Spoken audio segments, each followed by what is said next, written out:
right, so go ahead and state your name and tell me your ride. What are we looking at? Hi, how you doing? My name is Scott, and what we got here is a 1996 Honda Civic. This is the first change from the EG to the EK series. The vehicle was built in the summer of '95.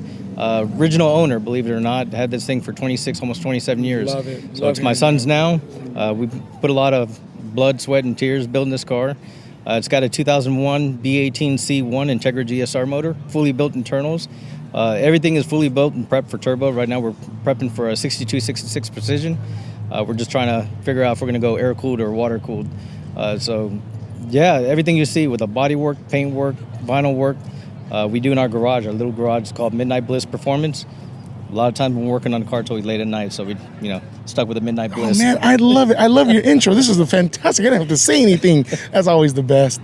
I love it. I've seen you around. You're locally connected in our scene, in our community, so I really appreciate you coming out. Oh, thank you. Go ahead and can you give us a reason why this Honda, this Civic hatch, there's so many, anime and just, Gran Turismo. Everyone always likes to start with this car, but right. Why did you choose this to build to the level it's at now? Well, the passion really stems back from growing up in Japan. I was a military brat, so I grew up in Yokota in Air Force Base. My older brother had a 1980 GT Celica, so we used to go cruise a lot. And it was back then in the 86 through 89 time frame where I really got to see the underworld, the Kanjizoku, the Bozozokus, and the car life of the JDM world. So it really stuck with me since then. And as I purchased this car, bought this car in '96, throughout the time we just kept it. My wife and I dated in this car. We got into the car scene in the mid '90s. So this thing's gone through quite a few transformations. Just love the whole heritage and the aspect of the JDM culture. And that's why we stuck with the B18 instead of when going to K series. The B18's more in its era, so we want to keep it in its era. A lot of times when you see a K series, automatically what pops to mind is mid to late 2000s. So we wanted to have people get that, look at the vehicle, and get that flashback to the 90s. Yeah, keep it iconic and keep it to appropriate to its time frame. So I loved it. I would have done the same thing. And so again, you're original owner. You've kept this car. It's been with you a while. Not many people do that. And what's some of the benefits and what are some of the cons maybe of having to always have a space in your garage for this car? Well, like I said, having this car for years and years, it gave me the opportunity to really plan everything out, what we want to do with it, because this, again, it's our weekend warrior show car. We go cruising in it every now and then, but it's not a daily. I mean, so it's yes. Where do you get the smog from? What's that? Where do you get the smog from?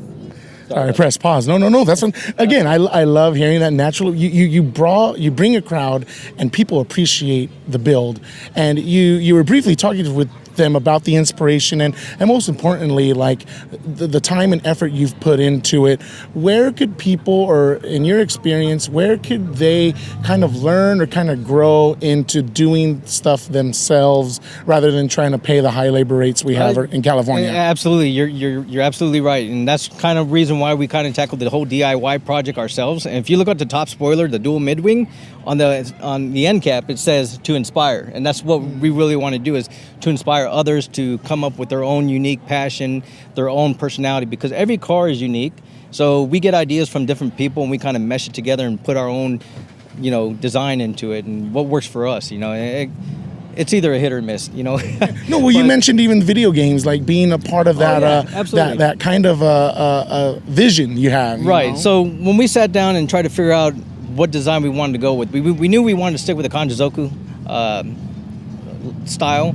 So we jumped on the video game Need for Speed and went into the garage and just laid out different liveries, designs, lines, and trying to figure out what really works and what really complements the car as its, unique aerodynamics and the shape and everything else. So when we laid it down, we figured the colors to stick with is your blue and yellow. And the reason why we stuck with blue and yellow is because your yellow is your traditional Phoenix yellow, based off the Type R. So it kind of gives, reflection to the Type R, the Honda, generations. And then the blue is the Apex Blue. The Apex Blue was limited on the Acura NSX and also the S2000 Club Racing Series, if you remember that. So, and that's where we kind of stuck with the Apex Blue and the Phoenix Yellow. And that also gives inspiration to, spoon build. And it just really works well with this vehicle. I think so too. And again, you've drawn a crowd. I mean, I love hearing where that inspiration comes from and how you want to inspire people to kind of do it right. And that's what I kind of want to get into next. What is some advice you can give to those wanting to build it right, build their project, no matter what it is? So in the late 90s and early 2000s, you could find a shop anywhere to do the custom work, the body kits, the spoiler installations, the engine work, the wrench work. Nowadays, it's kind of hard to find. So there's not a lot of business out there, and it's really, you got to get into the car community to find that right person to tune your car, to install, or whatever case may be. So we lived off the old school manuals, your traditional Chilton, your Haynes manual, your Chilton manuals, and then of course YouTube. The biggest thing I can really give advice, like I said, we never built a car before until we tackled this one. And don't be afraid to tackle the job yourself. So the worst thing can happen is, okay, you screwed it up, but at least you know where to fix it. And if you fix it yourself, you're not worried about dealerships or anybody else flaws out your vehicle, and you're having to go back and forth for more labor fees. So don't be afraid to tackle the job yourself. And in the end, it's really rewarding to know that, hey, when you sit back and you look at the vehicle and you look at the wrench work and you can say, I did that. You know what I mean? So it's self-rewarding. Patience and that sense of accomplishment. I think people, especially maybe the younger cats, are really not appreciating the process rather than the end product. And don't get me wrong, I've said as many curse words as I possibly can on cars. I kind of given up on modification, but I think when I was into that part, absolutely, it's that learning process and that sense of pride you have knowing you're done and you did it and this is what you want. And there's always something more you want to do, but you're always you gotta exercise that patience. And I really appreciate your sense on that. Last question. I've taken too much of your time. California wants to transition to electrification in the next 15 to 20 years. I don't know what dailies you have at the house and whatnot, but what are your thoughts of electric cars and kind of the future of the car culture? Right now, I'm all about fossil fuel, and I know the environment's getting all tore up and everything else, but we've already proven that electric vehicles aren't that reliable. We've seen time and time again cars catching fire, stranded in the middle of nowhere, and it sucks, and regardless, you're using an electric vehicle, you're plugging it in, and where's your energy come from? The electric grid. What are they using? Fossil fuel. So ultimately, you're still using fossil fuel, and if you're not using fossil fuel, you're carrying around a generator in your electric car. No kidding. I saw it that way, but I really appreciate your perspective. You're a great interview. Go ahead and give out any shout outs or your Instagrams or just any plugs you want to go ahead and do so now. Real quick, just want to give you what I have on this vehicle. So the hood is a VIS hood. VIS Racing Sport, been around since a while, since early 2000s. The top spoiler is a field style spoiler, and the mid wing's a veil side, so they don't even make that anymore. The body kit, it's a molded Drift Series kit from Extreme Dimensions, formerly Wings West. If you remember that. West, yeah. So the Wings West. If I remember like Caminari and Wings West Tenzo and all R those. and all those guys, oh my God. Bring back memories. Tenzo R. They were located in Van Nuys, California, dude. I remember that. So and Skunk 2. So a lot of my internals are Skunk 2, engine technology, Mishimoto, with all the oil plumbing, the full catback exhaust, dual exhaust with Grady Racing Sport. APR side mirrors, Koenig Hypergram, flow formed. These are 17 by 8s, and they're on 255/45 17. So you got a little bit wider, a little bit more traction, a little bit more grip on the road.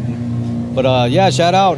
If you guys want to see our continuous build, hit me up, Cali Life 2020. It's Cali, CALI_2020_life. You got it. Thank you so much. I'm going to do a walk around. Oh, wait. Cali_life_2020. There you go. Dyslexia kicked in. No worries. I'll post it on the thumbnail. So I really appreciate it. I'm going to do a walk around. Absolutely. Thank you so much. One last thing, too. So if you look at the front bumper and you look at the fog lights, The reason why the fog lights are a little bit squared off because that front bumper's got a large opening where the fog lights are. So you can't use a regular rounded fog light. So what we did was, after looking at all different types of fog lights, we were able to find one that fit perfectly in that void. And you'll recognize as fog lights from an E36 BMW. Look at your attention to detail, man. So impressive. I really hope people follow you, look into your build, and enjoy it. If they're in the local IE area, that you always go around. I see it stuff, and that's just a showstopper. So I appreciate it. I really appreciate it. Thank you again for your time. Let me get you the